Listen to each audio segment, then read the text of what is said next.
What's going on, everybody? Welcome back to My Social Life. This is the podcast where you can hear the real stories behind the people on social media. I'm your host, Jacob Kelly. And before we jump into today's conversation with Scher, there's a couple things that we need to go over first.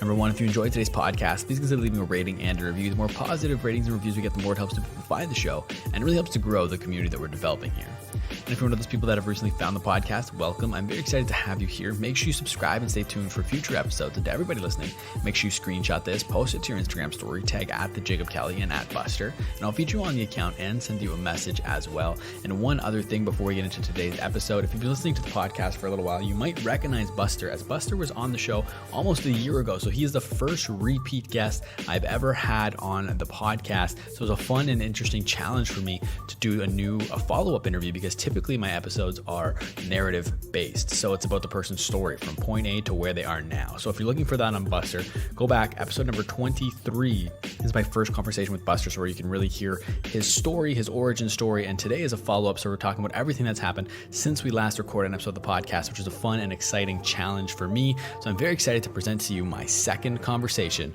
with Scher. What's going on, everybody? Welcome back to My Social Life. This is the podcast where you can hear the real stories behind the people on social media. I'm your host, Jacob Kelly, and today we're joined by Scher. And Buster is the founder of Hoops Nation, a basketball media outlet that has a collection of over 2 million followers across social media. He's a show host and influencer partner with the NBA. He's an advisor, a social media consultant, and strategist, and the first follow-up interview in My Social Life history. Buster, welcome back to My Social Life.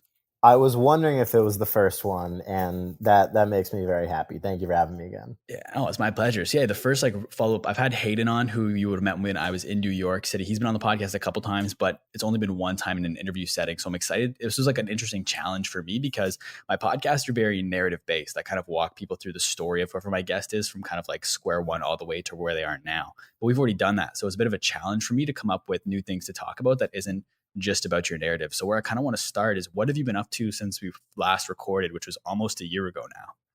That was almost a year ago? Yeah, it was beginning of February when we would have recorded that episode.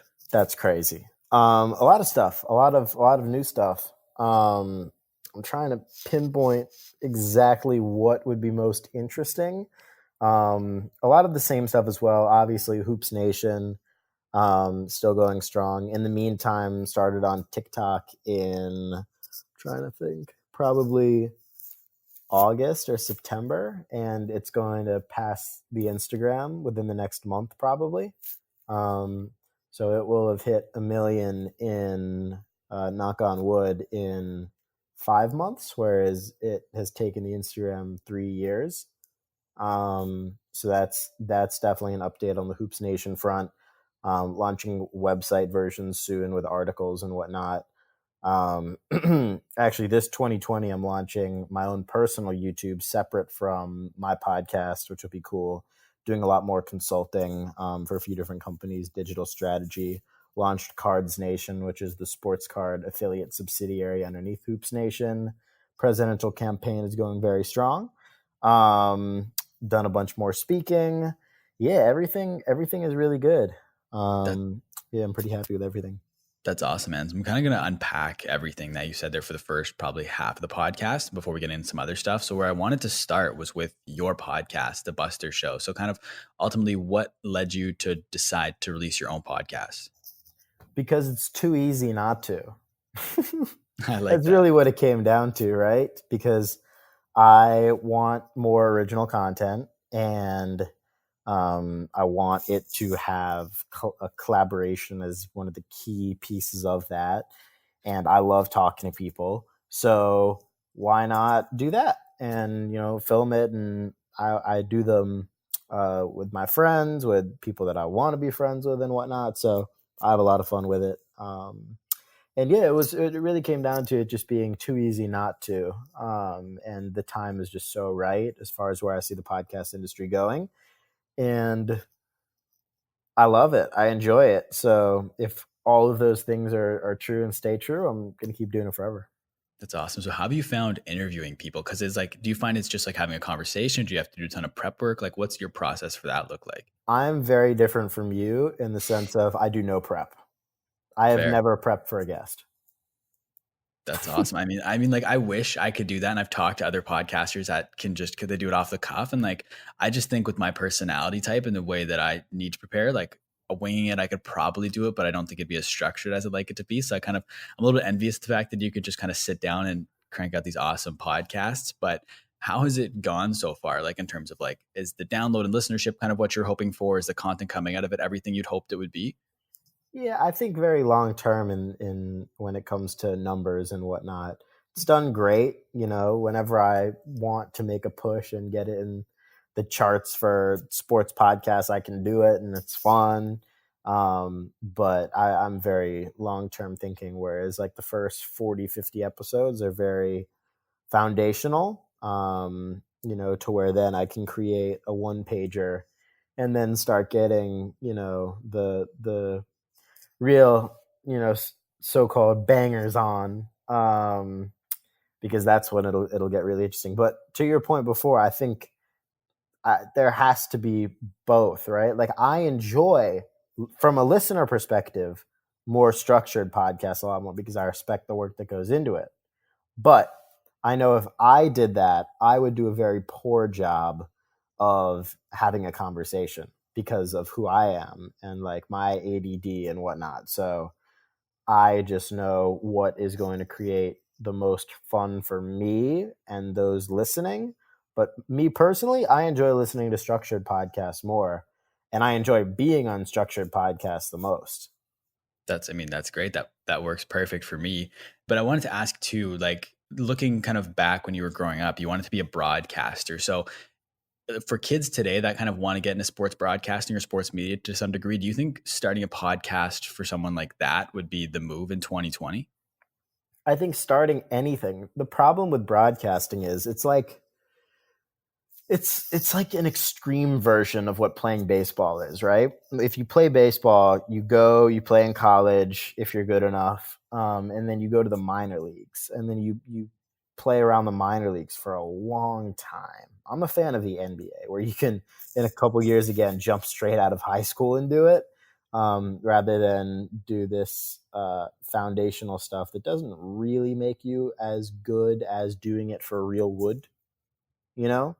So I believe in just doing anything. It doesn't matter what you do. You could broadcast an ant walking across the driveway. Literally, I'm 100% serious. And I've broadcasted, there are videos on my Twitter account of like me calling play-by-play over a praying mantis eating a moth in Connecticut.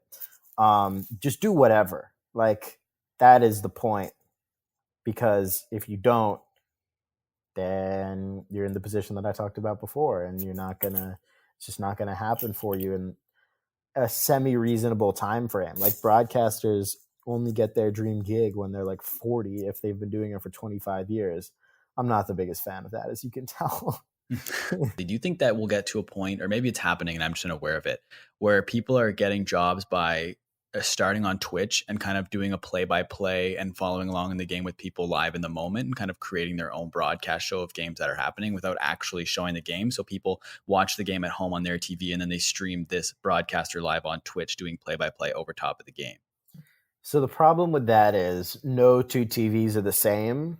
Mm. And I've had my own issues with this because on some of the League Pass streams that we've done, some of them I'm over the top of the actual stream of the game. Some of them we've tried to do that, and it really doesn't work. Like a 5-second delay is way too much.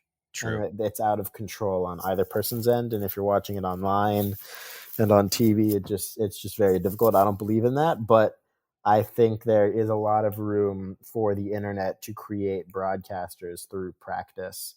And then you have like the Bob Menerys of the world who are, putting their own creative, hilarious spin on it. And he's, super talented. So a lot of respect there. But, just doing anything again.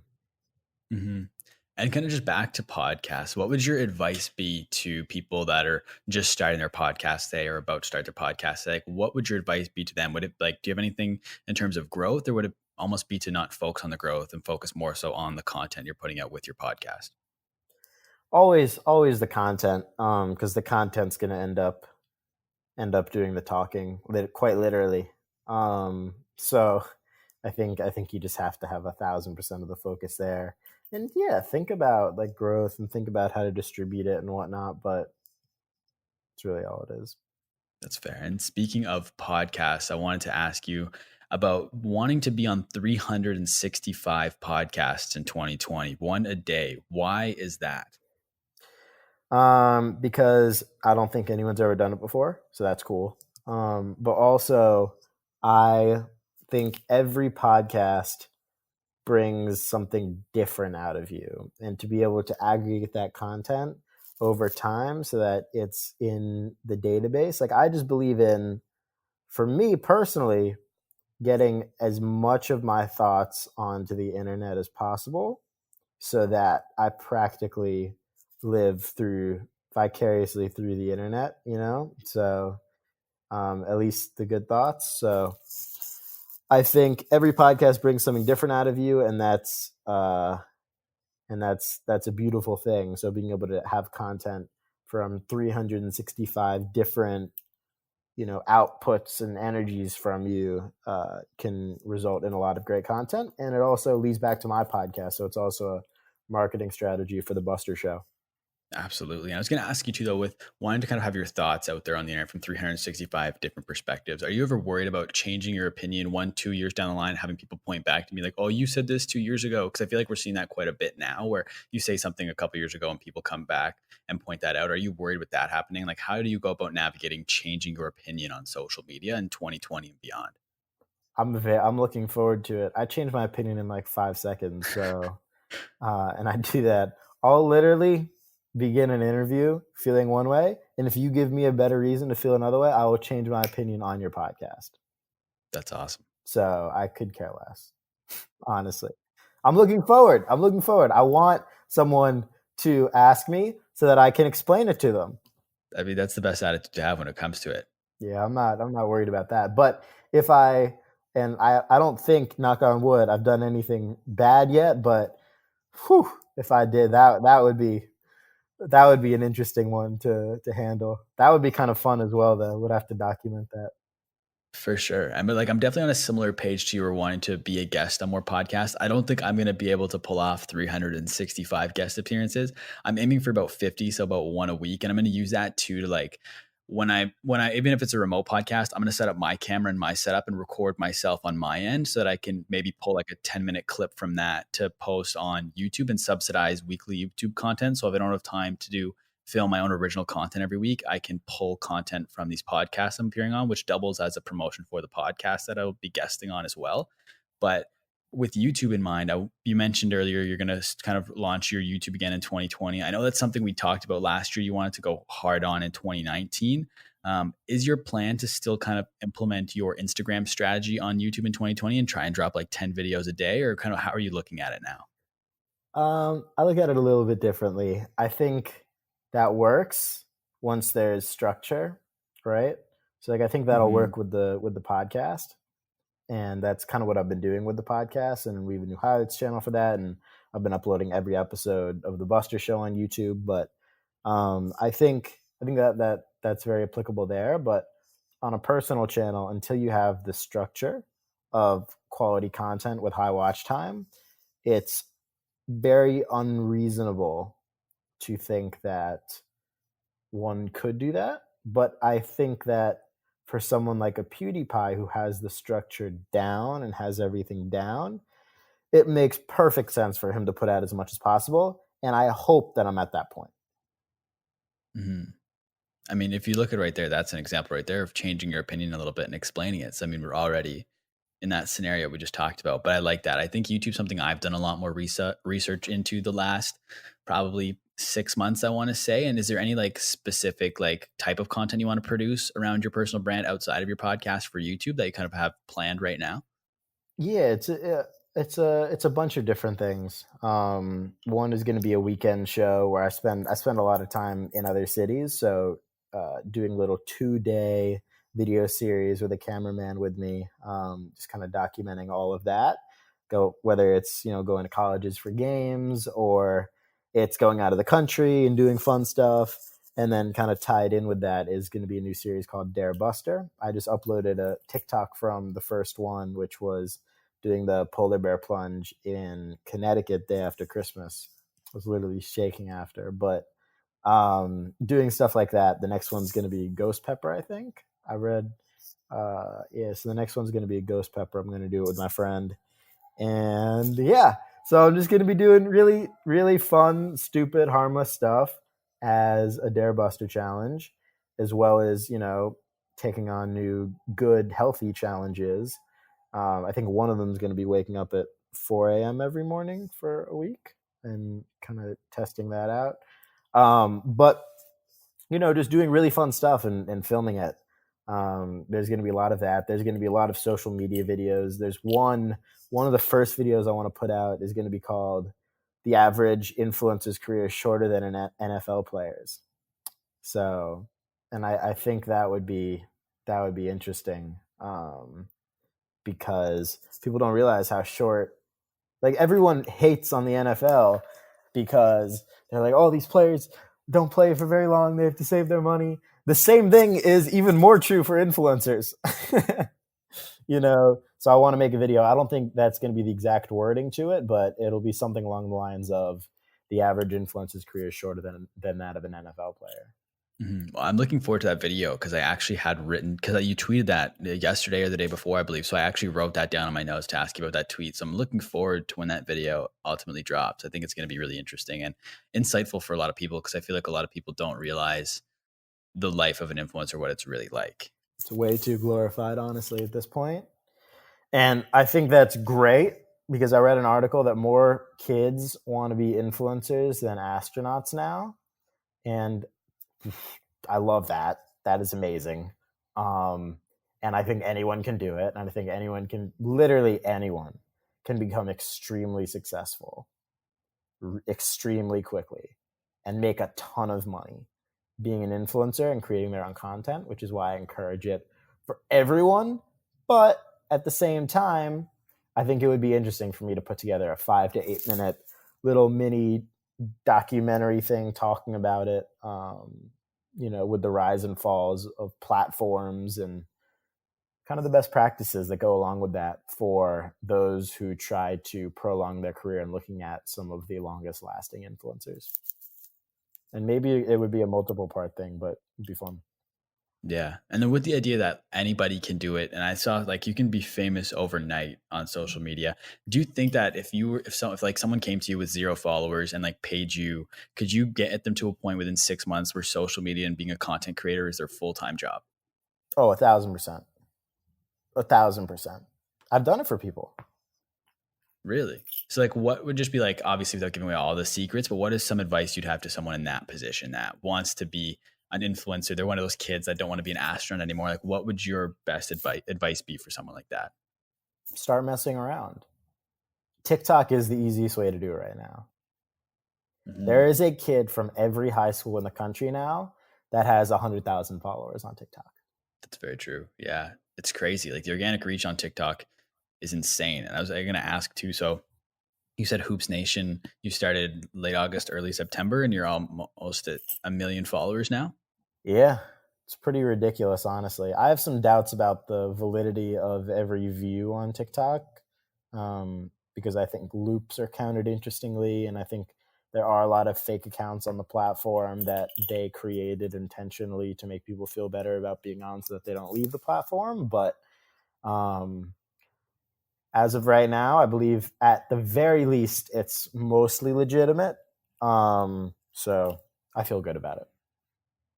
How do you feel about the long-term potential of TikTok? Do you think it's here to stay? I know that's kind of a debate right now. Some people thinking it's just going to be a flash in the pan, kind of like a bit of a longer-term Vero, or is it going to be an Instagram and stick around for a while? What's your kind of prediction when it comes to that? I think Instagram's going to launch a competitor this year, and they're going to take it out. Mm-hmm. I think I saw Gary say somewhere that they're testing it in Brazil right now, and a TikTok Yeah, competitor. I read a couple articles about that. Yeah, I mean, it's going to be interesting. I believe in it. I hope it's around long term, and I think it will be in some capacity, more so than like a Vine that's just going to disappear. But I do have serious doubts about the safety, security, So I was reading somewhere where they don't allow it in certain corps of the military because it accesses your location and it's not a US based company. So there are just like some little things here and there that, set off mini red flags for me. But I think that's the easiest way to become famous and create a career for yourself right now. But I think also one of the things I'm going to talk about in the video is that people shouldn't go too fast, right? Like a lot of people get fame overnight from one video and then just decide that they're going to do all these other things, whereas you just want to, you really want to take it slow. Mm-hmm. And TikTok can kind of make it difficult to take it slow because organic reach is so high right now. Like I have a podcast coming out shortly with a guy that started the year with started TikTok this year and now he's at 2.9 million followers Right, already. And it's right. just so crazy. And like in high school too, right? Like it's anybody can grow it. Like what's her name? Charlie D'Amelio. She's 15 and has like 10 million followers, I think. She's been using the Hoops Nation sounds. Really? Yeah, so we put this one sound. The guy Adam, who runs my TikTok, he was using this awesome sound. I forget who it was from, but she used it on like 5 videos. And I have never been cooler to my younger brother than when Charlie used all of my sounds for like a week straight. Yeah, she has. Wait, let me check what she has. She has 14 million. Insane. She had like 11 last week. Yeah. You No, the don't grow growth like that on Instagram. No, definitely not. I was gonna ask you too, though, because you said that was Charlie using your sound was really cool to your younger brother, and TikTok skews younger.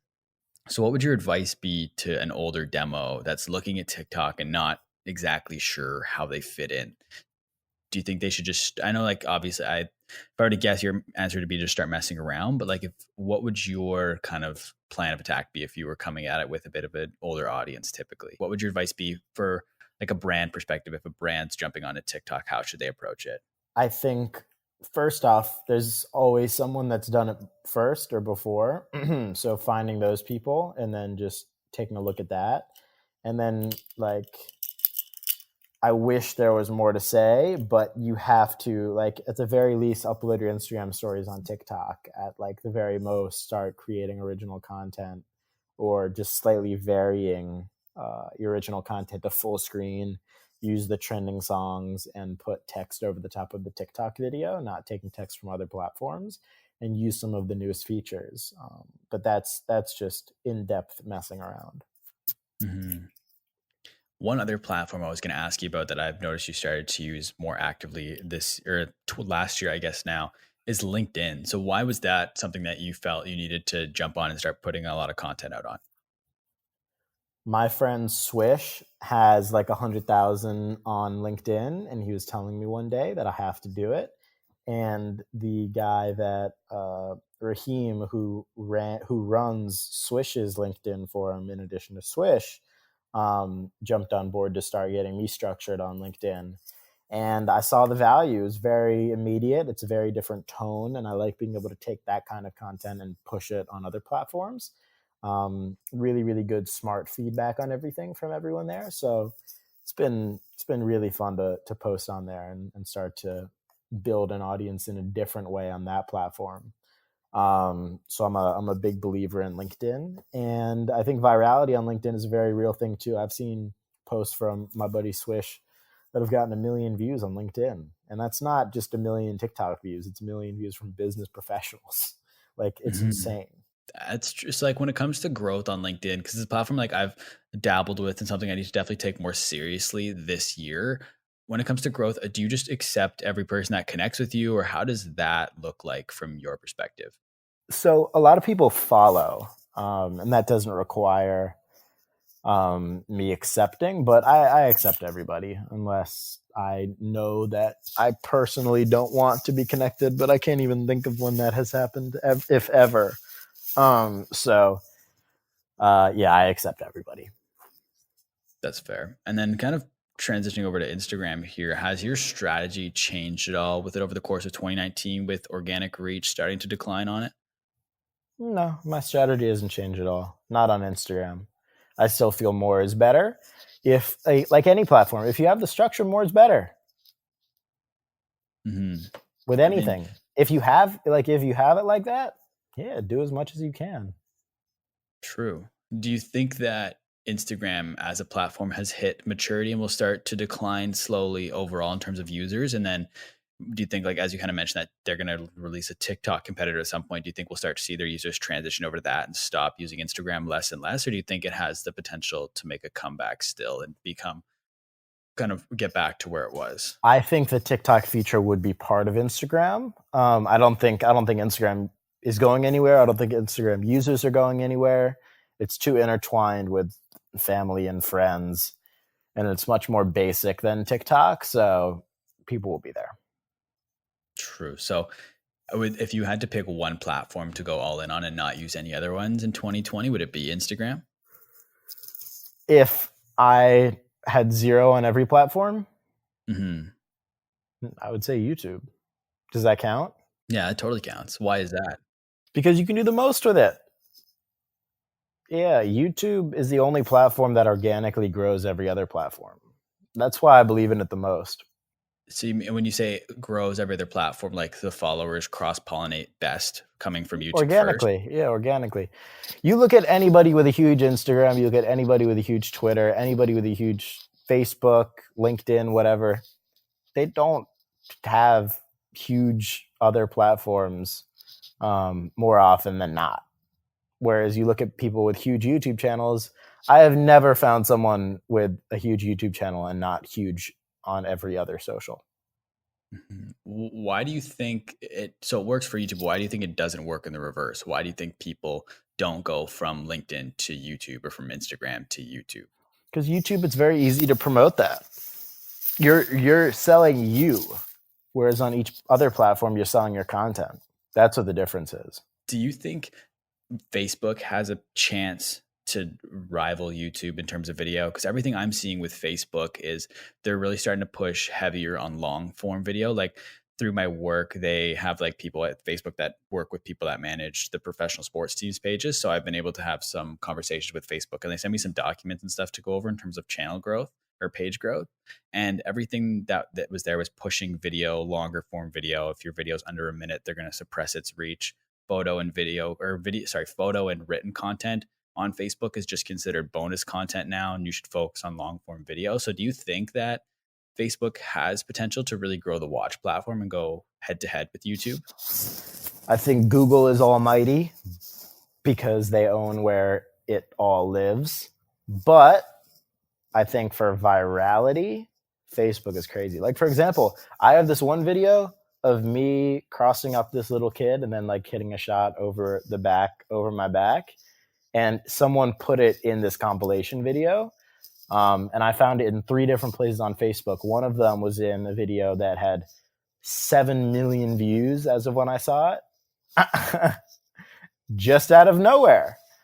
Like that is nuts. I remember on Facebook, I had videos with 75 million views back in 2016 when I had crazy organic reach. So I think that Facebook definitely has a shot, but they're not going to have their own creators. They're just going to make money off of content that was born elsewhere unless they're directly paying for it, like YouTube Watch, Facebook Watch, Yeah. Yeah, because I know they've started to try and make some moves with creators. Like I had these people named the Jerkies on the podcast recently. They're YouTubers. They have about 220,000 subscribers on YouTube, and they got flown out by Facebook to talk about an exclusivity deal to only post content on Facebook. Super interesting. I don't think it's smart for them unless the money is that Mhm. overwhelming where the content they could make would be that much better, But Yeah. Ultimately, they didn't end up going with the exclusivity deal, but they told me that they had wished they'd gone harder on Facebook because there was some opportunity there for them, which is I thought was interesting to hear from established creators on YouTube. So that's why I was just curious to ask you, especially as someone that really started on Facebook and grew your following initially on Facebook, and then we're just kind of able to go from there. So I was just curious to know your opinion on it. yeah, I think that there is a ton of potential, but Google is almighty. Hmm. I wanted to ask you too, speaking of your opinion, you do consulting for the MLB and the NBA, correct? I have helped with the MLB, but it's not consistent, and I help a bunch of different places and people at the NBA. So, what has the NBA done so right that's allowed it to grow in popularity, especially through social media? By allowing people to post their videos. That's something that I think the MLB should do more. The NBA actually lets people post videos, whereas no other sports league does. That's very true. And I wanted to ask you too if you could tell the story of how kind of your initial relationship with the NBA occurred, right? Because you met the vice president, right? That's how it all kind of came to Yeah, be. it's true. It's so funny. So on my podcast, which drops the day we're recording this, my friend Charlie Jabley, who was the one that introduced me, who brought me into the NBA when I was 17. So he is the one that introduced me and got me in with a few different people, which just gave me a few different avenues to start doing work with them. But yeah, it's a pretty funny story.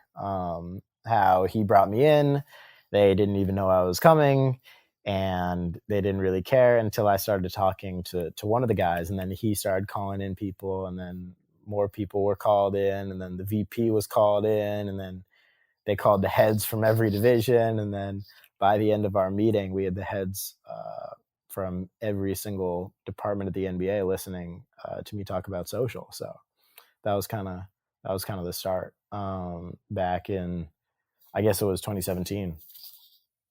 And I think the most interesting part, like I heard you talked about this somewhere else, and you said that you just basically laid out how you could provide value. And then basically at that point, they couldn't necessarily say no just because of the amount of value provided, right? Yeah, if you tell someone how you can help them and you want to help them and it actually helps them, they would be very stupid to say no. And that's true for anything you want to do. If you help them, if you honestly know that you're helping them so much, they will not say no. And if they say no, there was no chance anyways. And I also mentioned kind of in the intro, you're part of their influencer program. It's called the Playmakers program, right? Yes.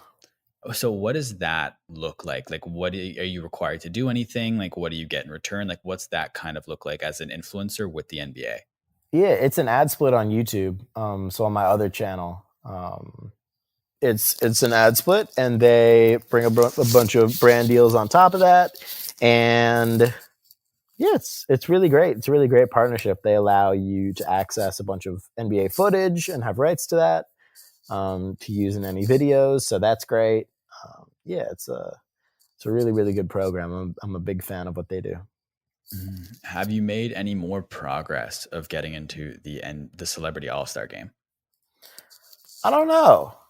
I'm sure I have, just because of overall brand growth and notoriety. But realistically speaking, and I've gotten a lot better at basketball, so that definitely helps. I've been playing a ton more. But I think we're probably 2 years out. Okay. 2 years. So that's 2 more years of practice, which will then help you get the MVP. Because I think Right. I asked you for 3 items on your bucket list last time, and you said make the All-Star game, drop 30 in the All-Star game, and win All-Star game MVP. I think were your 3 bucket list items last year. So I was curious to see kind of how you were progressing towards that. So with your content, especially with Hoops Nation, you're like embedded into basketball now, but I know there's other industries that interest you. So how are you kind of going about trying to penetrate and get your kind of personal brand outside of just basketball? Yeah, there's a bunch of stuff that I'm super interested in. I'm becoming more interested in kind of the fashion sense, sports memorabilia and sports cards, obviously, but that ties pretty closely into the basketball world. Video games, much more so. The whole digital media landscape, more so. But I look at it as it's just something necessary, and you know, some people won't like it immediately, but over time, if somebody actually likes you and likes following you, they want to see whatever you are interested, passionate about. Mhm. Is there a way where you can kind of navigate kind of switching up your content type a little bit? Like, could you somehow tie basketball to sports memorabilia and then slowly wean off of basketball and focus on sports memorabilia? Or if it comes to like video games, focus on 2K as a video game and then kind of slowly transition to other video games? Like, are you kind of going about it that way? Or are you just trying to just drop things in whenever you want and however you want and just kind of see what resonates? More so the latter. Just drop things in, whatever I'm most passionate about. And because of who I am, usually it ends up being like the 2K and it ends up being the sports related thing. So, it's not like I'm not interested in that. And it's not like that's all I care about, because it is, but I really just like dropping things in. That's fair. I was going to ask you too, in terms of doing things outside of basketball. I mean, this is kind of related to basketball, but I saw somewhere that you charge artists to, like, they can put their new songs behind your content so that you'll distribute their new songs when Yeah. released. How did that start? That was super interesting. Yes, I just started with relationships with my friends at record labels, and I do that. I did a couple this past month, and I'm doing a ton more this new year. So it's one of like these side projects that I love doing, and it's pretty easy for me. So I have a lot of fun with it. It's awesome. And just back to your personal brand, I know it's something that's super duper important to you. And I was curious because I heard another quote from yours recently. What would you say to someone that wants to grow their personal brand, but they don't know what to grow it around because they don't know what they're passionate about? I think that whatever you spend the most time doing is what you should be making content around. Like whatever you spend your free time doing is what your passion is what you should be making content around. Mm-hmm. I don't believe in people that say they don't know what their passion is, because your passion is whatever you spend the most time on. That's pretty simple. And I feel like a lot of people try to make it more complicated than that. Yeah, how do I find my passion? It's like, bro, you know your passion. If you watch 7 hours of Seinfeld every day, that's your passion. Like, start a blog, please. Don't ask what your passion is, because you know it. And do you believe, like in that case of Seinfeld, do you think that no matter what your passion is, you can turn it into a full-time job through social media, making content and doing things like that online? 1,000%. 1,000%. Anything. Like, name something. Name a product. As random as you can go. I'm looking around. Tortilla chips. Yep, done. 100%. Done? 100%. You can become a tortilla chip god. I like that. It's like, I'm trying to think, like, it's difficult to kind of put into context how, but let's roll with this tortilla chip example. Like, give me some examples of how you could turn that into a full-time, like, build your personal brand around tortilla chips. I think that you would start off doing tortilla chip reviews, and you would have to like come up with like a good nickname or mascot for your brand, and review every type of tortilla chip, do tortilla chip reviews, post different recipes of the tortilla chips, and then start making memes around tortilla chips and how it's better than everything else in the world. And at some point, people are just going to be like, this dude is so into it. It's ridiculous. I love it. And you'll gain notoriety and fans from that. And then you can branch that out into other types of food if you desired, or just stick with tortilla chips. And I think eventually, obviously, you'll get the brand deals with the tortilla chip companies. But beyond that, you'll get the sauce companies. You'll get the dip companies. You'll get the food groups that own the tortilla chip companies. You'll get restaurant deals. I think it's very plain and simple, and it wouldn't take that long either. No, like ballpark me how long you think it should take someone that's starting from scratch. With money or without money? Without money. Like a year probably, if they spend hours every day on it. Like a year for it to be a significantly profitable business around tortilla chips. Yeah. Can you talk to me about the meme arbitrage? Because you mentioned there, like, eventually start making memes about tortilla chips. I know that's something that you use a lot with your content. What is it about memes that's just resonates with everybody so well?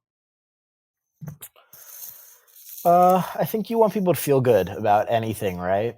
because the alternative is them feeling bad, and they're not going to come back to your stuff if they feel bad. So if you just create this good association to you and your brand and your content, then you can post anything and people will have a positive inflection point against that. Is memes applicable to any person in any company when it comes to social, or do you think there's certain industries that should stay away from doing memes? If I was a lawyer, I probably wouldn't make memes. If I was a doctor, surgeon, I probably wouldn't make memes. But pretty much everything else, yes, memes. And Fair. even with those two examples, I think there are probably cases where it works. Yeah. And then one other thing too, tied to personal brand is, and I think the reason you started to really work on yours is to put a face behind a logo. So there is Hoops Nation, the brand, but Buster is also tied very closely to that. And you've been doing that for a very long time. So how did this intuitively come to you at such a young age? Um, just because I enjoy it. I just enjoy it all. So yeah, it's not work. Yeah, and if it's not work, then it'll work. You know, Yeah. I believe that a ton. If it's not work, it'll work. Why is it so important for companies to kind of put a face behind their logo? I don't think it. I think a face, but like a face could be a mascot. A face could be a fake person. A face could be a real person. I think just having a human connection is big. I think kind of building on that, a really interesting company that I've seen really put put a human connection behind their brand is Barstool.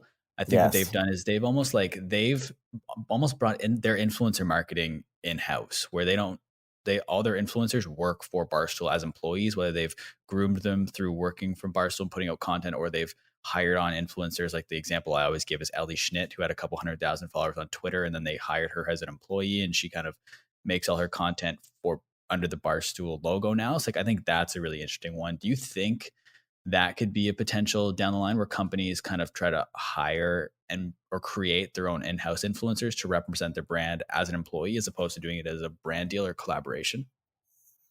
Overtime's done that very well as well with Overtime Mm, Larry. Larry was an employee before he became, one of the biggest basketball influencers in the world. that's crazy. So like, but do you think like companies should start or will start to do more of that? Like just kind of playing with that tortilla chip example. Could Hell you see? yeah. It's very difficult though, because I don't think everyone is right for it, but I think a lot more people are than people think. Mhm. So, you know, And yeah, I definitely think people should and companies should.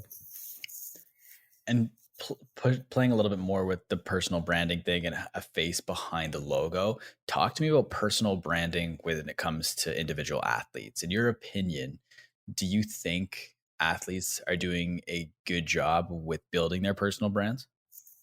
Some athletes, some athletes are doing a terrible job.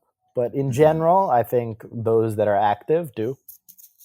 I was just curious because so my background comes primarily from, in terms of working with athletes, comes from hockey. And I think hockey players, in terms of athletes, might be some of the worst when it comes to building their personal brands, especially like because I worked in junior hockey for a while. So the guys, right, like going into the NHL draft and stuff, and they'll make 4 posts a year. It'll be a beginning of season post, a Christmas break post, and then a playoff post, and then a post at the cottage in the summer. And that's it. And it boggles my mind. It's like you have so much attention right now that they should be leveraging it. So, and like, in your opinion, when it comes to building a personal brand for an athlete, should they focus on kind of putting out content around the sport they play? So in basketball case, should they focus on putting out basketball content? Or should they lean more so into their interests outside of the field of play and focus on that? So like if you really like making bread, you really lean into bread making as for your personal I content. think when you have the audience that you do playing the sport, the content should, for the most part, be about the sport. Just because the audience is so big, it's Mhm. just leaving too much on the table. Do you think? Because I know this is like there's a debate in hockey right now. Is PK Subban for New Jersey? He's kind of he has his YouTube channel he's been working on this year, and he has been having a great year, and people are starting to equate his poor year to focusing on kind of putting out content in his personal brand. Do you think that there's a correlation to that, and that like putting out content can be a distraction and then affect performance when you're playing, or do you think they're unrelated? I think everyone has to know themselves, right?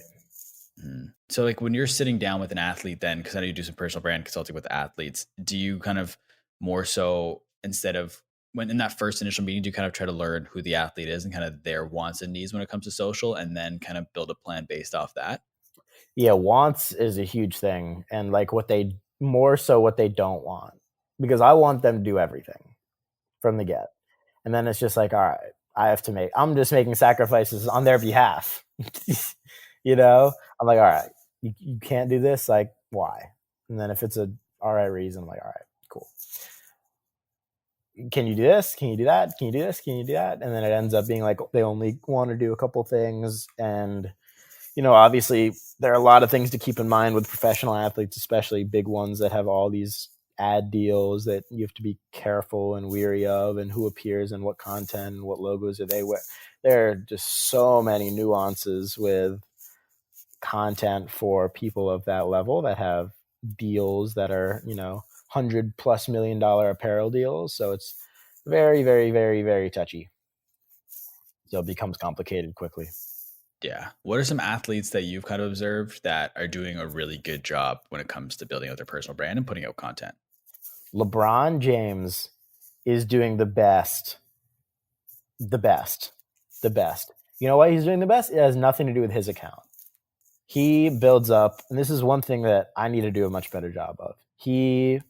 And I don't have necessarily the same thing, but he builds up his team around him on social in a pretty incredible way. From the Rich Pauls to the Mav Carters to Bronny, who now has millions of followers on Instagram, his son in high school, who's a freshman, his daughter, who's like 6 or 7, who now has a YouTube channel that just launched, and 200,000 on Instagram, where it's all things Zuri, his daughter, his youngest daughter, where she's like making food and just having fun. Like, that's like real solid, like planning. Yeah. So back to just kind of a side note, is being Bronny's first interview, do you think that's something that could happen on the Buster show? That would be so much fun. I would love to have Bronny on. Yeah, because I saw he posted that one. Was it his TikTok where he's like running through his house and he just ends up in his bathroom? Yeah, saying some nonsense, but yeah, I would love to have Bronny on. That would be a really fun interview. There's a lot to talk about with him, and I know some of his friends, but I've never met him. Yeah, it's just like, do you know why that they're not letting him do any interviews just yet? Because he's young, could make a mistake. They don't want that. They don't need it. Mm-hmm. That's fair. But back to kind of LeBron and everything he's doing. I've heard you talk about the importance in investing in content, and you reinvest a lot of your money into content. So I was curious, if someone were to give you, let's just say $10,000 right now, how would you invest that into your content?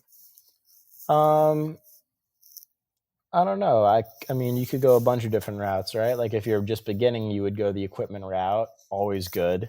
If you're further along, I would come up with like 10 good video ideas and spend $1,000 a video on it and just crush it and have 10 awesome videos.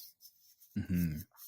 And in a business context, how do you kind of explain to clients and brands, how do you justify spending money on content? Because I feel like there's no like direct ROI. Like you can't say we spent $7,000 producing these videos, which became X amount in sales and ROIs. Like how do you unless it is a product? Because there are a couple companies that I consult for where it is very direct, where it's like, all right, we did this post and this is a link and promo code that we used and we can track it. But I think in most cases, it's just you do it or you don't. Do you believe it or do you not? I'm going to tell you what I think. And if you don't believe it, then we're not going to do it. Fair. No, it's very similar to kind of like GaryVee's thing where he says like, if he's not going to spend time trying to convince somebody that's not. Neither am I. And maybe I learned that from Gary, but yeah, I feel the same way. True. And I also want like on the note of Gary, I want to talk about the grind is on Daily V number 85. So Hayden showed me the clip at the end of that one. That's the one that you met Gary for the first time. And you said something really Yeah. You said something really interesting at the end when you were talking to him, and that when you're watching content, you look for three things: information, motivation, and entertainment. And Gary is a unique case where he's able to provide all three in Right. one video. So like how does that kind of factor in when you're making your content? Do you try and get all three into one video, or do you focus on just making sure your content at various points with various pieces of content hits those three categories? I don't think about it in terms of it hitting them, but afterwards I pray that it hit them. Why is that? Why isn't it something that's kind of thought about before you put it out? Because it has to come naturally, or else it won't be good. Gary does it naturally. Gary doesn't think about it. It just is who he is. And I think at times that is who I am too. But if that's something you're thinking about and planning around, oh, I have to hit this and this, like you can't hit motivation. Like you can't plan motivation. Like it just doesn't work like that. And you can't plan entertainment to the same extent either. It's just different. That's fair. Was there anything else said when you met Gary for the first time? Because there's a very, very brief clip of you and him kind of at the end of his talk at that Yeah. university. Was there anything that didn't make it in there that he said to you that stuck with you till today? He said, "Come by the office." Fair. Yeah, that was good. Yeah. No, nothing else. Nothing else really. We took a photo. I introduced him. My mom was there with me, so I introduced him to her. And yeah, I talked with D-Rock for a while, who's one of my best friends now. So yeah, there wasn't really any much more to it. I was the only person he talked to after he spoke. It was funny. He literally just left right after, and everyone wanted to talk to him. Oh, wow. Yeah, it's funny. And those were all graduate students. Would that classify that talk with Gary? Would that kind of classify as your only college lecture ever? I've given a college lecture before. But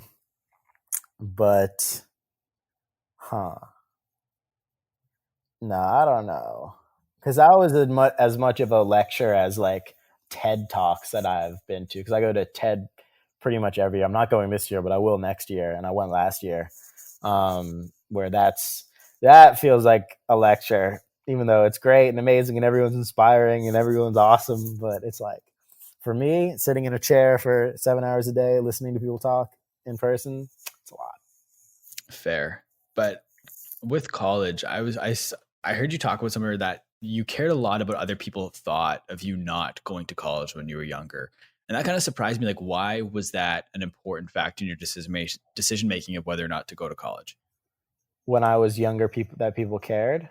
You know, like you were talking about how you cared a lot what other people thought of you not going to college, like when you were trying Back to make then, that yeah. decision. Yeah. Because I didn't know anything different. You know, like when you're in high school and all your friends are high schoolers, you care what they think. When you're out of high school and none of your friends are high schoolers, you have a very different perspective on what those high school kids think. Yeah, so that's probably why that I didn't remember that, but that's probably why I said that. And I learned of a meeting that you had when you were 15, I believe, with Seth Godin. And he was the first person that ever said you weren't going to school or you weren't going to go to college. And that kind of blew me away. Like I never knew that about you, that you had that meeting with Seth. So kind of what's the story behind that? How did that come about? How long was the meeting? What was it like meeting him? Yeah, he's the man. I remember my mom drove me up to his office. It was set up through who now is my lawyer, who's the same person that was in the video with Gary, who does the Columbia class, who teaches as an adjunct professor. But I believe, had set that up. Although it might have been through my mom, who's a graphic designer. So she knew Seth because she had designed something for Seth way back, and thought I should sit down with him. And she drove me there. I sat down with him for like 2 hours, broke down everything I was doing at the time and where I wanted to go, what I wanted to do. And he was the first person that planted that thought in my head, which I didn't think about. Like it wasn't even a thought. I literally had never thought it until he said it. And I was just like, wow. So what would you have gone to school for then if that thought had never really kind of been planted in your head and that never was something that ended up happening? What do you think you would have gone to school for? Probably, probably broadcasting. But then one of the funny things about Seth was the one that made like an official email intro to Gary as well, because I told him that I liked Gary and that I'd met him, and Seth was like, do you have like a way of contacting him?" And I was like, "No," and he emailed Gary and was like, "Gary, hire Buster as an intern." Yeah, he was like, "You won't regret it." That's crazy. Yeah, I haven't heard you. Is there a reason you don't talk about the Seth Godin meeting too much? I just think that was super cool to hear. And I don't remember where I saw it, but I've only ever seen it one place before where you mentioned this It's meeting. only cool to people that know how cool Seth is. That's why. If you know who Seth is, it's the dopest thing ever. But not that many people that I talk to know who Seth is. So it's not as cool. And then therefore the story is lost. And like on the topic of school, and like this is kind of a deeper question, but do you think like would you send your kids to school in a hypothetical situation in 20 whatever year it might be? No, no way. No? Zero chance. Unless they were going to play sport. But it depends on what sport. And if basketball, they would go straight to the NBA. Yeah. Yeah. Although I don't think anyone with my genes would be going to the NBA. So, and kind of not in the future, but more so today, what would your advice be to 14, 15, 16, 17-year-olds growing up in today's society? Have fun. Don't be stressed. Think creatively. And that, it's very cliche and corny, but it is true that you can do anything you want to do, quite literally, and more literally every single day, because of the way that tech is and the world is. So it's really cool. And I was just curious if you know who I stole that question from. Remind me what the question was, and I'll try to think of that again. What would the advice be to 14, 15, 16, and 17 Oh, year olds you growing stole up it from today? me. I did. Very nice. Yeah. I saw somewhere too that I think it was maybe George Khalif's podcast where you said you were a sports statistics nerd kind of growing up. Does that same kind of obsession over the numbers apply to socials? Like, are you looking at your analytics a lot and letting the data help you make decisions? Yeah, for sure. I love data. Just because it's fun, it's stimulating. I love numbers. I don't love calculating numbers, but I love looking at them because it feels valuable.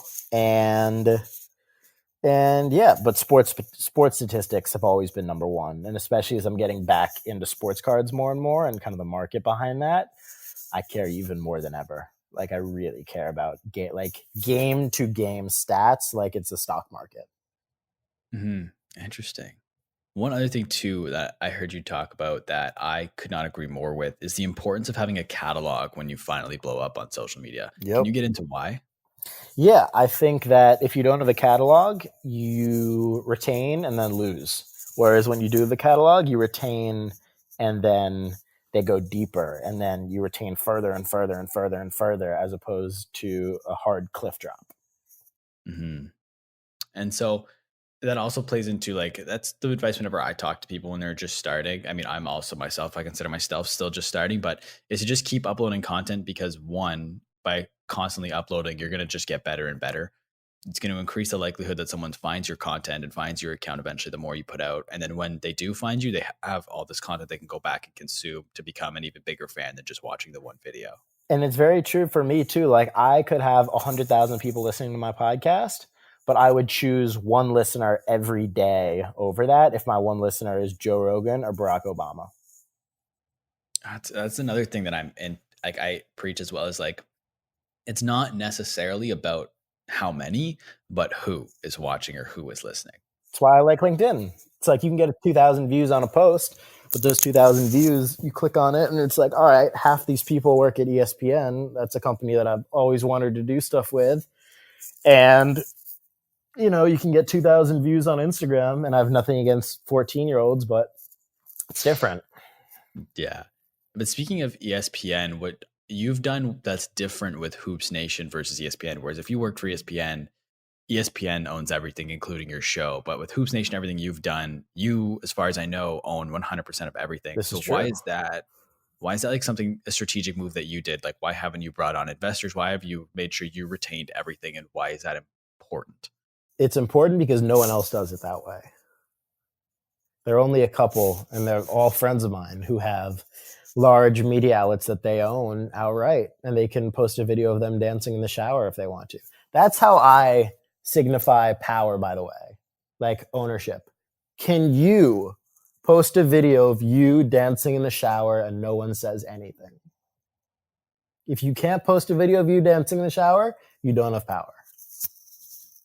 Like you don't have control over your media.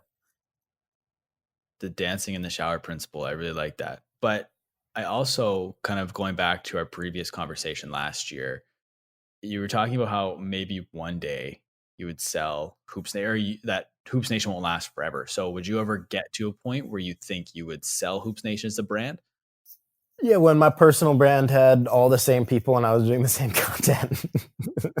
Yeah, that's when. Because it's just a name at that point. And I've told you this before, but I'm never going to make an exit on my personal brand. So Yeah. that's the plan. Would it be hard for you kind of let go of Hoops Nation whenever you reach that point? Nope. No? Nope. Interesting. Yeah. I like, yeah. But with your personal brand too, you've done more speaking and stuff this year, right? Like that's something you've really tried to ratchet up a little bit. Yeah, a ton. A cool one that I will mention is I spoke before Mark Zuckerberg at Instagram's first ever conference, which was kind of cool.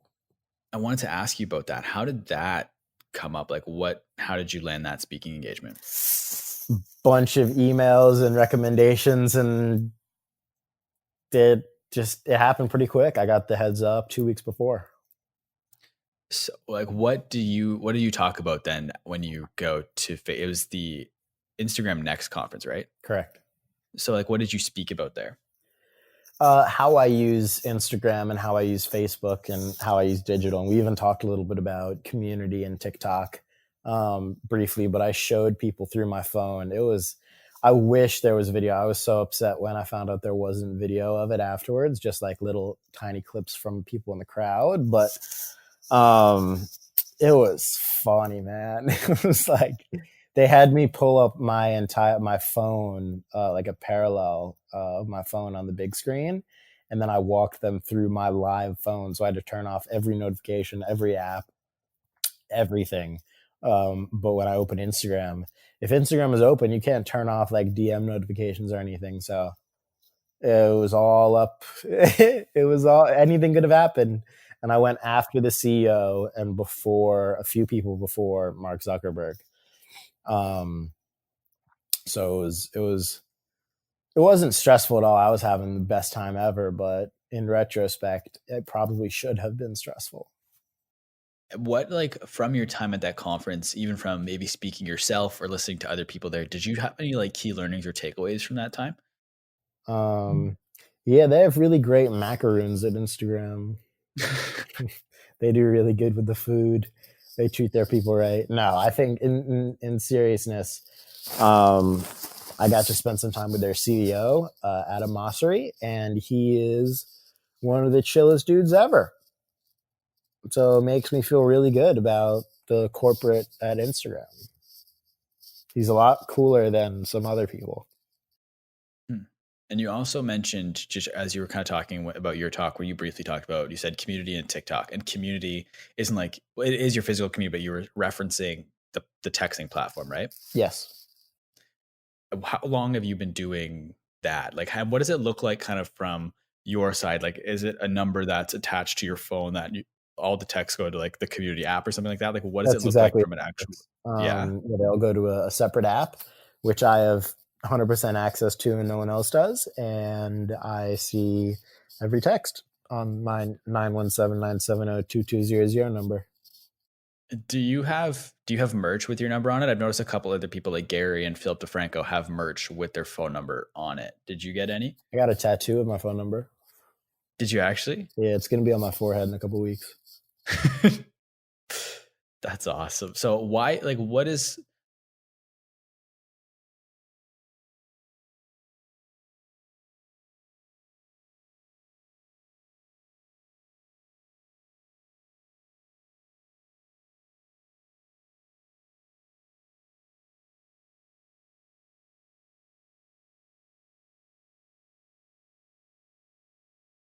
with community, are you able to do like mass text? So could you use it in terms of like text marketing, almost like email marketing, if you drop like Yeah, merch or it's the something? same. Yeah, it's the same thing. Although I don't really do that. I just send like memes and stuff to people, but occasionally I'll mention the podcast or whatnot. How do you keep up with everything? Like we're talking now, people have access to your phone number. They can DM you on Instagram, Twitter, and I'm always impressed at how fast you reply to DMs on wherever it might be. Like, how are you able to keep up with everything so well? Because I'm an addict. Fair. Yeah, that's how. It's like how, like if you were to ballpark how many hours a day you spend replying to people, like what would it be? Um, not that much, probably like 20 minutes, but it's 5 seconds here, it's 5 seconds there. I click on notifications quick. I have all my notifications on, so I see it all. Yeah. So, kind of with that in mind, another thing you mentioned last time we talked was working every second. Is that still something you're doing, or are you trying to find more work-life balance? No, I'm still work every second. That has not changed. Yeah. Does that ever concern you though? Like whenever I like in that, like it just makes me think of Huffington Post. I can't remember her first name right now. Ariana Huffington, where she was working nonstop and she kind of hit her breaking point. Is that ever something that worries you, or are you concerned And I'm about that at sure all? that'll be true too when I'm a 40-year-old man, I'm 19. Like I have all the energy in the world. I'm fine. I have no excuses to make. When I'm 30, maybe. When I'm 40, maybe. When I'm 50, definitely. 60, definitely. But like, yeah, I have enough energy. Yeah. And And what I'm about very sleep? grateful for that. I get a lot of sleep. I sleep like 9, 10 hours a night. Wow, really? Yeah. That's crazy. I think that's what people get where they get it twisted is they think that to work nonstop, that includes eliminating sleep hours. But it's just No, cool to hear from someone like that's yourself who's ridiculous so because then active. you'll be less productive. Hmm. Yeah. And I also like work is anything that leads to productive work. So working out is work. Yeah, true. Playing True. basketball is work. Like, you know, talking on the phone is work. Doing this podcast is work. But fortunately, I love everything that is work. And that's why I set it up the way I set it up.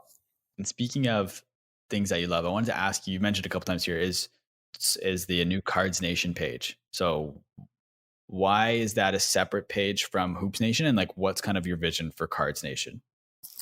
Vision for Cards Nation um, is that it's my ideal version of what a sports card media outlet would be. So the same way that people did it for sneakers when sneakers were first becoming popular, I want to do the same thing for sports cards. Fair enough. Is there a StockX equivalent for sports cards? StockX has sports cards, but Oh, nice. there will be, and a couple of them I'm working on. I can't talk about them just yet, but Of course. yeah, it's going to be cool though. I'm excited. That's awesome. And then did you mention you're getting a website as well soon for yourself? Yeah, for bustershare.com. Yeah, it'll be Is cool. that important? Is that important when it comes to trying to grow your personal brand? Is having your own website? Because I hear people kind of argue both ways, is where you need a website, but you should also focus on social media instead. So is a website an important piece of the strategy? I understand both sides. I have felt both ways, but just having a website isn't a bad thing. What are some things that kind of have your attention in content or in culture right now? Like what content are you watching? Is there anything in culture you're kind of observing that has your interest? David Dobrik has a lot of there are a few influencers that I've been keeping a close eye on. Not even just influencers, just people that I think are doing it very, very well. David Dobrik is one of them. What's Emma Chamberlain is another one of them. Billie Eilish is probably the one that I've kept the closest eye on over the last couple of weeks. Just doing a little bit of research because I'm super interested in her and how she did what she did beyond just the talent. So there are a few people, but no one in too particular beyond that, No, what is it about those people then that kind of draws you in? I think they do things in a unique way and they created their own lane for content personality. And I think that's what you have to do to hit that level of stardom. Mm-hmm. Otherwise That's it's not interesting. otherwise it's not possible. Like if Yeah. you're trying to be like somebody else, you will never hit A-list ever, ever. I was going to ask, man, what's next for you? What do you got coming up immediately right now? Got a podcast dropping in a couple hours with Charlie Jabley. Got some exciting stuff, some of which I can talk about and some of which I can't, but a lot of broadcasting stuff. All-Star in Chicago is going to be great. Going to do some cool stuff around that. The YouTube channel launches like this week, so I'm very, very excited about that. Producing a couple of new things. Going to do a Ghost Pepper Challenge this week. Getting a tattoo on my forehead this week. Yeah, a lot of cool stuff. Super excited. Super pumped. Awesome. I'm looking forward to it. And before I let you go, I want to ask you the same standard questions I ask everybody at the end of every interview. I've trimmed it a little bit since the last time we would have done one of these. And there's some questions are the same, some are different. So I'll be curious to see if your answers change or differ from a year ago. So the first one being, you're going to dinner. You can take anybody, dead or alive. You can take 3 people. Who do you take to dinner? Obama, Kanye, LeBron. All right. What is some of the best advice you've ever gotten? Be organized. Interesting. Why is that? Why organized? Why is that the advice that comes to mind? Because I'm very unorganized, and it's something that I will get a lot better at over the new year. But just because I have a million things going on at every second, so I think in certain ways it's impossible, but doing it to the best that I can will be good. When your alarm goes off in the morning, what motivates you to get up and out of bed? The fact that I have like 8 alarms after that. Fair enough. Yeah, kind of. I don't have a choice. Yeah. What is one thing about you people would not expect? One thing about me that people would not expect. If I wasn't, when I was younger, before I wanted to do anything in sports, I wanted to be a marine biologist. Wow. Yeah, definitely. That's not something I would expect. That's interesting. Right?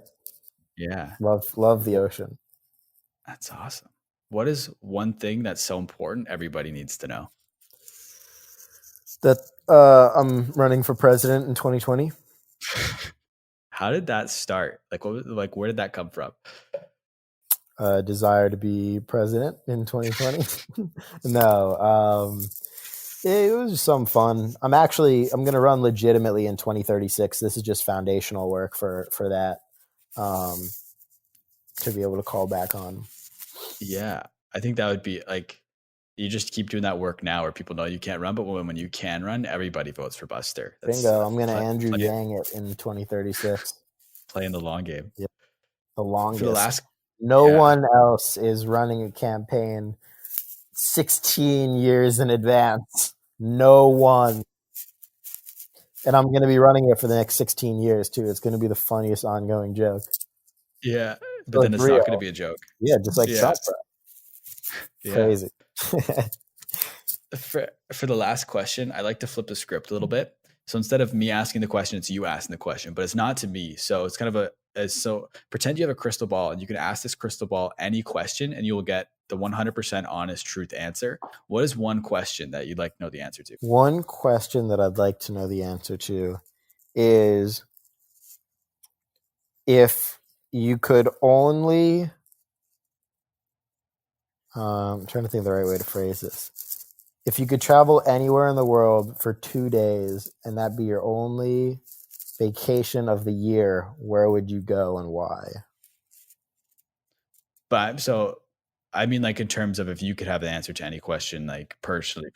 Oh, if I could have the answer.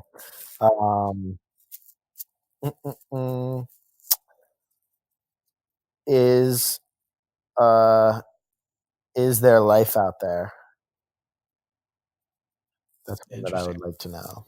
Yeah. Very curious. And then but I would also like to know the vacation question. Sorry, so what was the vacation question again? Where should I go on vacation, pretty much? Got you. Oh, got you. Fair enough. Well, man, I want to thank you so much for taking the time. It's New Year's Day, so I really appreciate you taking over an hour out of your busy life to be on this podcast. I want to give you the floor, man. Where can the people find you? Plug everything and anything you got right now. 917-970-2200. You can text me and find me at Buster on most platforms or Hoops Nation. And on my new YouTube channel, it's just going to be called Buster. I think it's out, but Buster Scher is also my podcast channel. So sweet. Thank you, bro. I appreciate it as always. Kicking off in 365 with a good one. Yes, sir. Thank you so much. And I want to thank everybody for listening. Whether you've listened the entire way through, you've only listened to bits and pieces, I really appreciate you taking time to check this out. Everyone, do me a favor, go and follow Buster. Be sure to text him. I'll make sure everything's linked in the show notes down below. If you'd like to follow me, you can find me on Twitter and Instagram and at Jacob Kelly. Feel free to come and say hello. My DMs are always open. And if you'd like to find the podcast, you can find us on Instagram and at My Social Life Podcast or on YouTube by searching up My Social Life. Thank you once again for listening, everybody. We'll talk soon.